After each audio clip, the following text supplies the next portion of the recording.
Alright, we're recording. Hello, Keely and Caroline. I hope that everything is well with you. I'm going to try a video again because the first one was not a success, and honestly I've been too lazy to figure out how to change it. So I decided to try this instead. This is the night after my convocation, and I know that you two both graduated yesterday. So I'll tell you a little bit about my convocation. It was interesting. As I'm sure what yours was too. But so I don't know if you guys were outside at all today, but it was freaking hot. It was extremely hot. Those gowns, they don't breathe. Just so you know, for future reference, they're ridiculous.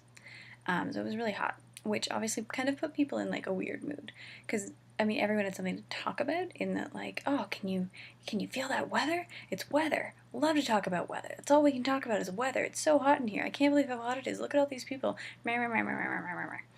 So we were all complaining about that, which was fine. And then the actual ceremony was really interesting. It was probably my favorite part, which I didn't expect. I didn't think that the ceremony would be my favorite part, but there's obviously a lot of tradition and history that's part of it that I need to read about. Like I think in our programs, and probably in yours too, because we probably have the same program generally with different names. They talk about the mace and kind of like why why there was the big silver mace thing. Oh, that looked really phallic. Okay, hand is staying down. Yeah, so anyway, really interesting. But our speaker was particularly interesting. I can't remember his name right now, which is a total shame. But I'm looking forward to re-watching his speech on UWO, because I follow them on YouTube. Because that's the cool thing to do. Everyone should do it. And they've been posting the speeches. But the man who got the honorary degree for our convocation, he's done a lot in the Middle East, I guess, and he's a doctor, and he's really been fighting for women's education, women and girls' education. Like, he started a charity organization in Canada specifically for Middle Eastern women to get education over here. But at one point, I think it was 3 of his daughters and like a niece were killed because of as a result of some of the tension that is going on, that I'm being really vague about because I would like to do more research, because that's one part of history right now and kind of current events that I feel really not up to date on, specifically like the Israeli-Palestinian tension, which has been a really hot topic on campus lately, actually, because of different protests and stuff. So I need to do some research, so I apologize if I just sound ignorant. I'm sorry. I'm working on it. Anyway, though, so he was given this honorary degree, and it was great, everyone clapped, it was great, and then he gave this speech, and I think it's unlike any convocation or graduation speech I've ever heard, because it wasn't uplifting at all. He really talked about the responsibility that we have as university graduates who have been given this opportunity for education, the responsibility that we have to try to change what is wrong in the world right now, and how it's not only something we maybe should do, it's necessary for things to get better in the world, which I think we are aware of. Like, I think the 3 of us actually think about it a fair bit.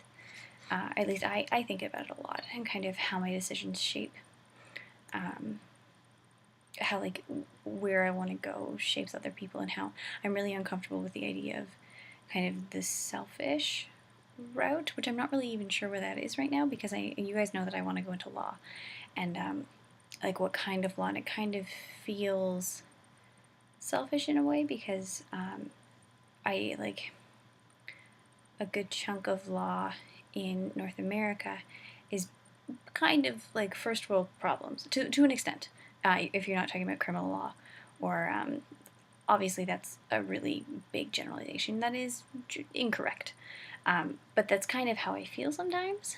Um, so it was really interesting to look at this man who, for the whole speech, was just so close to tears.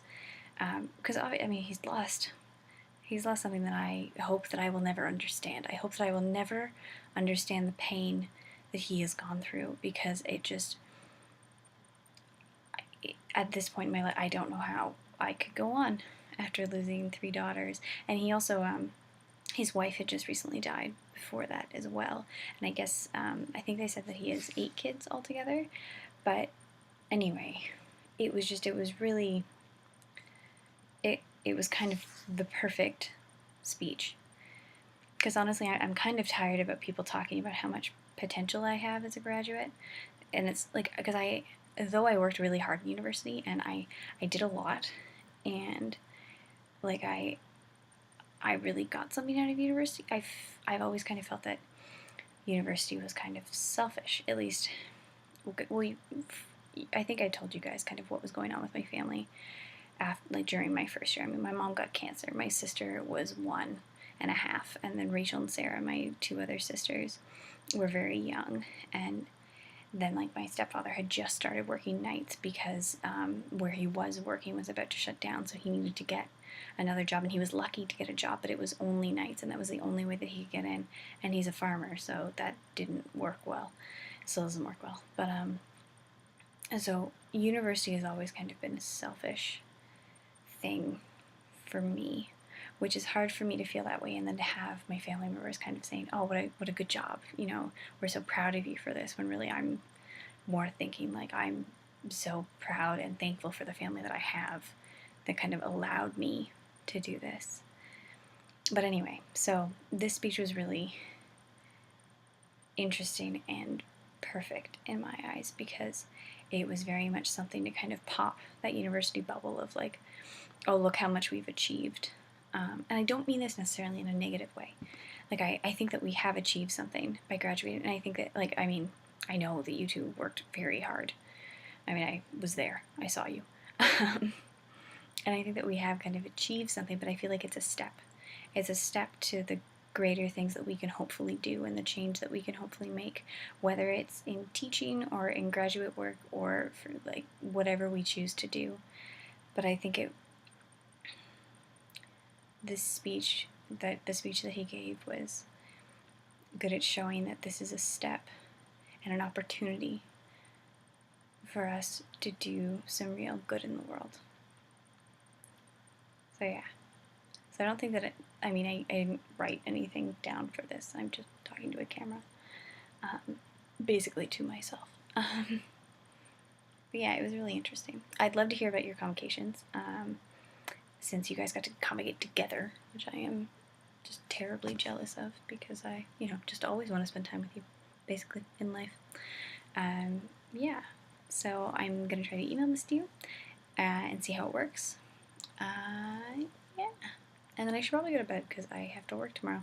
It's 9:25, which means that Caroline, you are probably already asleep, which is fine and a good idea. But yeah, I work at 8. So anyway, I love you both. I can't wait to see you, and I hope this makes it to you with sound.